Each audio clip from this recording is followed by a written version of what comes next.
আসসালামু আলাইকুম, কেমন আছেন সবাই? আলহামদুলিল্লাহ, আমরা তো ভালো আছি। আর দোয়া করি সবসময় আপনারাও ভালো থাকেন। আর আমাদের জন্য বেশি বেশি করে দোয়া করবেন। সবাই সবার জন্য বেশি বেশি করে দোয়া করব। কারণ পরিস্থিতিটা এমন চলছে, রমজান মাস রহমতের মাস। আল্লাহ তাআলা আমাদের পরীক্ষা নিচ্ছেন একের পর এক। তো এই যে বঙ্গবাজারে যে এই দুর্ঘটনাটা ঘটে গেল আর কি, অগ্নিকাণ্ড, কি বলবো, আগুনের লেলিহান শিখা সব কিছু পুড়িয়ে তছনছ করে দিয়েছে আর হাজারো যান চলে গিয়েছে আর কি। তো কোটিপতি থেকে অনেকে পথের ভিখারিও হয়ে গিয়েছে। যখনই ফেসবুকে যাই শুধু এগুলোই দেখতে পাচ্ছি। কিছু কিছু সিন দেখছি, কিছু কিছু সিন দেখার সাহসও নাই, সরিয়ে দিচ্ছি। আসলে এত খারাপ লাগছে। যা হোক, আমরা দোয়া করা ছাড়া কেউ তার কারোর জন্য কিছু করতে পারছি না। আল্লাহ তাআলা আমাদের ভুল ত্রুটি, জানা জানা জানা অজানা সকল গুনাহ মাফ করে দিক। বলতে গিয়েও কিন্তু কথা মুখে আটকে যাচ্ছে আমার। খুবই খারাপ লাগছে আসলে। যাক, আল্লাহ তাআলা পরীক্ষা নিচ্ছে। দোয়া করব সবাই সবার জন্য। আর সতর্ক হব, গীবত চুষুম করি আর পরনিন্দা থেকে নিজেদেরকে দূরে রাখার চেষ্টা করব। আর চেষ্টা করব একটু সকলের হক হালাল, সকলের মানে সব কিছু যেন আদায় করি, ঠিক টাইমে আমরা জাকাত দিই। এগুলো আমাদের অনেক ভুল ত্রুটির কারণে হয়তো আল্লাহ তাআলা আমাদেরকে শাস্তি দিচ্ছেন, ঠিক জানি না। এতটুকু জানার মতো, বলার মতো জ্ঞানও আমার নেই। তারপরও কি বলবো, আবোল তাবোল বলে যাচ্ছি আর কি। মনটা ভীষণ খারাপ। ওই সিনগুলো চোখের সামনে আসলে ভীষণ খারাপ লাগছে। তো যা হোক, সবাই সবার জন্য আবার বলছি দোয়া করবেন। তো আয়াত মনিকে স্কুলে দিয়ে আসলাম। আয়াতের স্কুলের 2 তলা থেকে ভিডিওটা করেছি, ধান ক্যাপটা আয়াতের রিকোয়েস্টে আপনাদের সাথে শেয়ার করে দিলাম। তারপর ঘরে এসে বেশ কিছু কাজ করে নিয়েছি, কিছু কাপড়ও ধুয়েছি, ছাদে দিয়ে এসেছি। আর খুব কড়া রোদ উঠেছে কিন্তু। তারপর বাসি ঘরের বিছনা টিছনাগুলো গুছিয়ে নিয়েছিলাম যখন আমি স্কুলে যাচ্ছিলাম। আয়াতকে নিয়ে সবাই ঘুম ছিল। তো এখনও আমার হাজব্যান্ড কিন্তু ঘুম, ও অনেক রাত্রে এসেছে, বাচ্চারা উঠে গিয়েছে, সব কিছু গুছিয়ে নিয়েছি। আর শরীরটাও আজকে ভালো নেই, প্রেশার একটু ডিস্টার্ব করছে, লো প্রেশারে, ঘুম ভালো মতো হচ্ছে না। তো এগুলো হচ্ছে গতকাল রাতে আমার হাজব্যান্ড কিছু বাজার এনেছিল। আর এই যে আতা ফল, ওর একটা বন্ধু ওদের ওদের বাড়িতে, গ্রামের বাড়ির গাছ পাকনা একদম আতা ওকে দিয়েছে। তো বাইকে করে আনার সময়, ব্রেক করার সময় নাকি আতার রেখেছে যে পলিথিনে, সেই পলিথিনটা হাতে পড়ে গিয়েছে, একদম ভর্তা হয়ে গিয়েছে। যেহেতু গাছ পাকনা একদম টুলটুলে নরম আতা, তাই পরেই কিন্তু ভর্তা হয়ে গিয়েছে। কিন্তু প্রতিটা আতা আমি ভেঙে ভেঙে দেখেছি।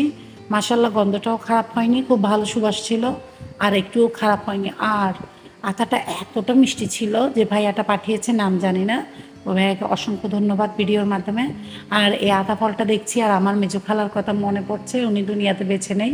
আল্লাহ তাআলা খালাম্মাকে জান্নাত নসিব করুক। আমার খালাম্মার বাড়িতে এই ফলটা হতো আর কি, গাছে খুব মিষ্টি ছিল। খালাম্মা আমাদের বাসায় আসার সময়, ছোটোবেলায় আর কি, আমার মার বাসায় আসার সময় সবসময় আনতো, যখনই এটার সিজন ছিল তখনই আনতো।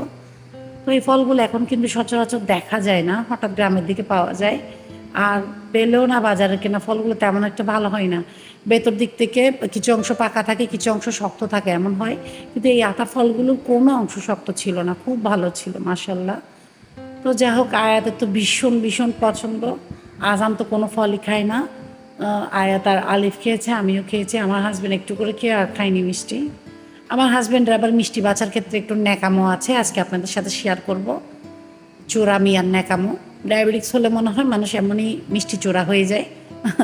তো যা হোক, এই যে সাবুদানাগুলো দেখালাম, যদি কোনো ডেজার্ট করতে চান তাহলে সাবুদানা কিন্তু বাজারে 2 ধরনের পাওয়া যায়, কতগুলো ছোট দানা, কতগুলো বড় দানা। অবশ্যই বড় দানাগুলো নেবেন, এটা একটু আপনাদেরকে জানিয়ে দিলাম আর কি। আমিও কিনে আগে ঠকেছি কয়েকবার ছোট দানাগুলো পোড়াতে। তো এগুলো হচ্ছে শুকনা খোরমা, আগের বাজারেও আনতে বলেছিলাম, এনেছিল ভিজা খোরমা, এবার পেয়ে গেলাম শুকনা খোরমা। এগুলো দিয়ে লাল সেমাইকে খোরমাগুলোকে চিকন চিকন করে কেটে দিয়ে ভাজা করলে খুব মজা হয়, আমার আম্মা করতো। তো ছাদে কাপড় শুকা দেওয়ার 1 ঘন্টাও হয়নি, কাপড় শুকিয়ে একদম বাতাসে দুলছে। রোদ, মেঘ, বৃষ্টি এরকম আবহাওয়ার মধ্যেও যখনই রোদটা থাকে কিন্তু খুব কড়া, আর বাতাস তো একদম সারাক্ষণই ফুরফুরে মিষ্টি বাতাস, খুবই ভালো লাগে। ছাদে উঠলে তো একদম নামতেই ইচ্ছে করে না। আর 2 তলার যে রুম আছে বা ডাইনিং রুমটা এবং বেডরুমটা আছে 2 তলায়, সেগুলোতে উঠলে কিন্তু আর নিচে নামতে ইচ্ছে করে না, ইচ্ছা করে একদম বিছানায় শুয়ে পড়ি, এত সুন্দর ঠান্ডা বাতাস। তো উপরের তলায় স্টিল আলমারির উপর একটা থালিতে করে আমি মূলা বিচিগুলি শুকোতে দিয়েছিলাম। আগের অনেকগুলো ভিডিওতে আমি মূলা শাক, মূলা বিচি দেখিয়েছি আপনাদের। এই মূলা বিচিগুলো আয়াতের জ্বালা একদম স্টিল আলমারির উপরে শুকাতে দিয়েছিলাম, দেখে একদম শুকিয়ে খটখটে, তাই ভাবলাম আপনাদের সাথে একটু শেয়ার করি। কিন্তু এখান থেকে বিচিগুলো বের করা কিন্তু খুবই কঠিন ছিল, এগুলো ভালো করে বের হচ্ছে না, একদম কুচি কুচি বের করতে হচ্ছে, জানি না কীভাবে বের করব। তো এফাকে একটা কথা বলিনি, যারা আমার ভিডিওটা দেখছেন এখনও একটা ছোট লাইক দিতে ভুলে গিয়েছেন, একটা ছোট লাইক দিয়ে আমার ভিডিওটা কন্টিনিউ করতে থাকেন। আর আমার যারা এখন লাইকটা দিয়ে দিয়েছেন আর কি অলরেডি, আপনাদের সবাইকে ধন্যবাদ। আর আপনাদের ছোট্ট একটা লাইক আমার এই ভিডিওটাকে অনেক আপু ভাইয়েদের মাঝে পৌঁছে দিবে, আর আমার ইউটিউব পরিবারটাকেও আরও বড় করতে সাহায্য করবে। তো মূলা বিচিগুলো অন্যান্য বিচির মতো এত সহজে ছোলা যাচ্ছে না। যেমন সরিষা দানা বিচি কিন্তু হাতে একটা চটকা মারলেই অনেকগুলো সরিষা দানা পড়ে যায়, এটা একটু ফোম ফোম ভিতর দিকে, এটা কুচিয়ে কুচিয়ে নিতে হচ্ছে। আর মূলাগুলো শুকিয়ে একদম ফোম ফোম হয়ে গিয়েছে। তো আমি ভাবছি এগুলো সবগুলোকে এভাবে করে লম্বা লম্বা শিমের মতো করে নিয়ে একটা প্যাকেটের ভিতর নিয়ে উপর থেকে কিছু দিয়ে বাড়ি দিয়ে দিলে হয়তো বা বিচিগুলো বের হয়ে যাবে। এটা আমার বুদ্ধি, জানি না কাজ হবে কি না, তবে এটা রমজানের পরে করব। বাবা এত চিকন কাজ করার এই রমজানের সময় নেই, তবুও আপনাদের সাথে একটু শেয়ার করছি আর কি। আর 2-1 দিনের মধ্যে যাব চৌধুরীহাট বিচির বাজারে, সেখান থেকে কিছু বিচি কিনবো, ছাদে উঠবো। একদম ছাদ বাগানটা অবহেলায় পড়ে আছে, প্রতিদিনই ভাবি যাব, আসলে সময় করতে পারছি না, রোজায় তো একেবারেই না, সময় হাতেই ধরা যাচ্ছে না। তো ঘরটা মুছে ফেললাম কথা বলতে বলতে, এই মূলা বিচির কাজ করার পর ঘরটা মুছে ফেললাম। আর কিছু আগের দিনের কাপড় ছিল ছাদ থেকে আনা, সেগুলো ভাঁজ করে ফেললাম। ঘরে অনেকগুলো মাকড়সার জালির ঝুল ঝুল ছিল, ওগুলো ঝেড়ে ঝেড়ে পরিষ্কার করলাম ঘর মোছার আগে। আসলে কাজের ফাঁকে ফাঁকে কিন্তু এক্সট্রা অনেক কাজ করা হয়, সবগুলো তার ভিডিওতে দেখানো সম্ভব না। তো চলে আসলাম ইফতারিতে খাওয়ার ডেজার্টটা তৈরি করতে। এটা তো আগেই বলেছি যে আমি একটু আগে আগে করে ফেলি, এটা যেন ঠান্ডা হয়ে থাকে আর কি, ইফতারের সময় দরদরি না হয়। একটু নবাবি সেমাই করছি। আর নবাবি সেমাইয়ের রেসিপি একদম পারফেক্ট রেসিপি, কম খরচের নবাবি সেমাই কীভাবে করা যায় আমার চ্যানেলে অনেক আগে থেকে দেওয়া আছে, বলে দিচ্ছি। কারণ এখন যেটা দেখাচ্ছি এটা আমি রেসিপি আকারে শেয়ার করছি না, যে রেসিপিগুলো আগে দিয়ে দিয়েছি সেগুলো রেসিপি আকারে শেয়ার করি না। আপনারা চাইলে দেখে আসতে পারেন, ঈদে বা রমজানে কিন্তু দারুণ লাগে খেতে। আর এটা তো আমার আজানের ভীষণ প্রিয়, আমার আজান ওর বাবার মতো মিষ্টি পাগলা। আর নবাবি সেমাই এটা যখন বানিয়েছি, বানানোর পর বাচ্চারা তো খেয়েছে, আলিফ খুব একটা পছন্দ করে না আমার মতো মিষ্টি জিনিস, বানিয়ে যখন এটা খাওয়ার পর বেশ কিছু অংশ ফ্রিজে রেখে দিয়েছিলাম, রয়ে গিয়েছিল। আর আমার হাজব্যান্ড যেদিন ইফতারি করে না, ওর জন্য আমি বেশ কিছু খাবার টেবিলে ঢেকে রেখে দিই হট বক্সে করে, ও রাতের বেলা আসলে খেয়ে নেয়। তো আমি ফ্রিজে যেগুলো রেখে দিই ওগুলো ফ্রিজে থাকবে, যেগুলো টেবিলে রাখি সেগুলো ওর জন্য ও জানে। কিন্তু তারপরও চোরা বিড়াল ফ্রিজটা খুলে চেক করবে, আর মিষ্টি খাবার ওকে খেতে মানা করি। তারপর ফ্রিজ খুলে যখন দেখেছে নবাবী সেমাই, ও ফ্রিজ থেকে বড় বাটির 1 বাটি সেমাই থেকে কিন্তু অর্ধেক সাবার করে দিয়েছে, এত মিষ্টি সেমাইটা।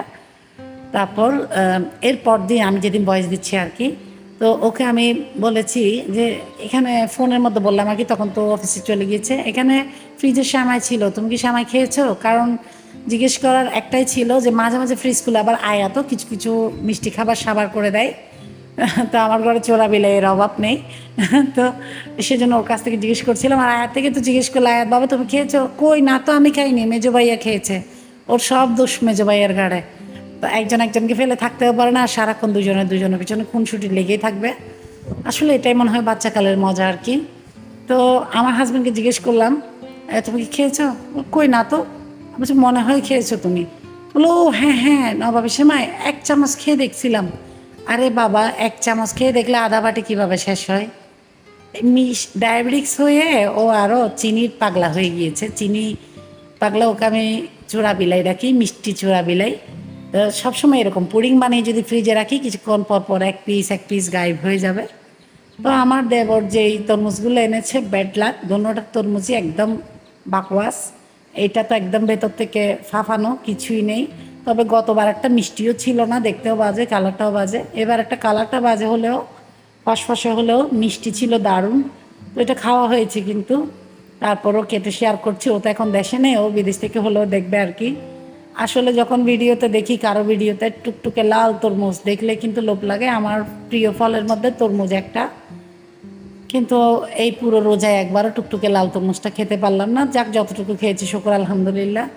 তো সেমাইটা এবার সেট করে নিচ্ছি কথা বলতে বলতেই। সেমাইয়ের অনেক ধরনের রেসিপি আমার চ্যানেলে দেওয়া আছে, বিভিন্ন ধরনের ডেজার্ট। একটার চাইতে একটা ইয়াম্মি।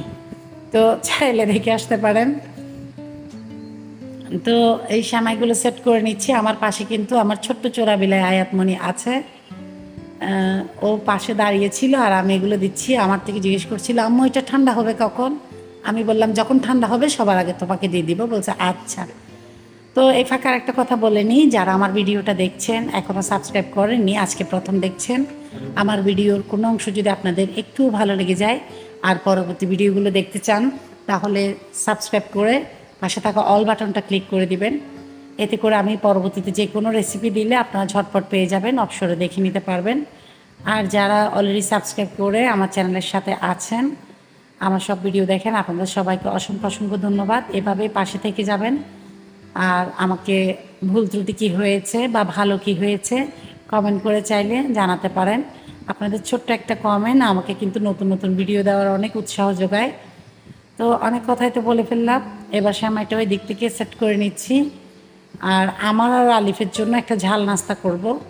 আমাদের মিষ্টি খাবার একটু ভালো লাগে না।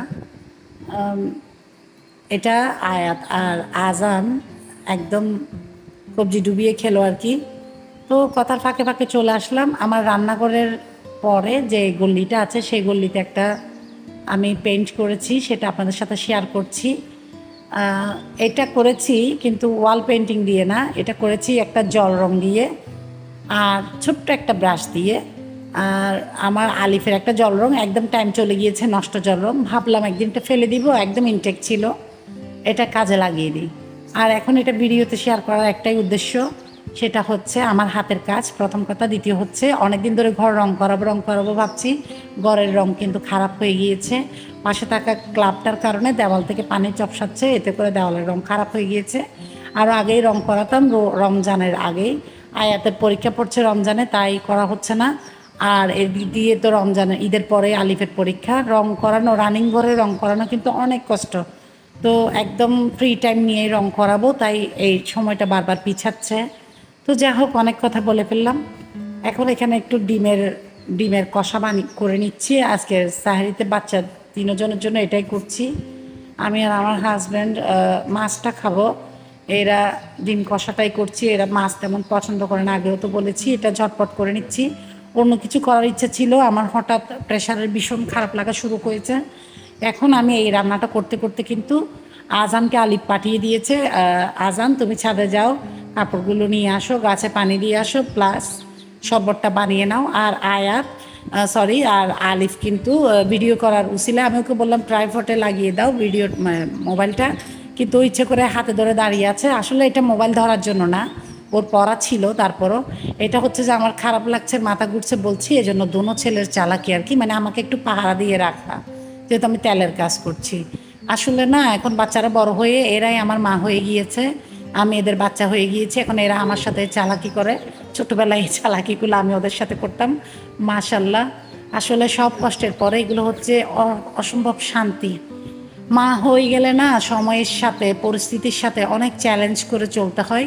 আর মাদের এই চ্যালেঞ্জগুলো দেখতে দেখতে বাচ্চারাও কিন্তু বিভিন্ন কিছু চ্যালেঞ্জ নিতে শিখে যায় পরিস্থিতির সাথে সাথে। তো আমার বাচ্চারাও আমার সব কাজে, প্রত্যেকটা সুখে দুঃখে সব কাজে আমার সব কষ্টগুলো শেয়ার করে, সুখগুলো শেয়ার করে। আমি মনে করি আমার বাচ্চারা আমার মা বাবা, আমার মা বাবা তো নেই, আমার মা বাবা হয়ে গিয়েছে। আসলে সন্তানরা বড় হলে এরকমই মনে হয়, মায়ের হাতের লাঠি হয়ে যায় আর কি। তো যা হোক, অনেক কথা বলে ফেললাম। যারা আমার এই ভিডিওগুলো দেখছেন, আপনাদের সবাইকে আবারও অসংখ্য ধন্যবাদ। আজকের ইফতারিতে কোনো কিছুই টেবিলে সাজাতে পারেনি, লাস্টের দিকে আমার একদম অবস্থা খারাপ হয়ে গিয়েছিল, এলোমেলোভাবেই আলিফ সব কিছু মেখে নিচ্ছিল, কোনোভাবে ইফতারটা করেছি। আজকের জন্য এতটুকুই, আগামী ভিডিও দেখার দাওয়াত। আল্লাহ হাফেজ।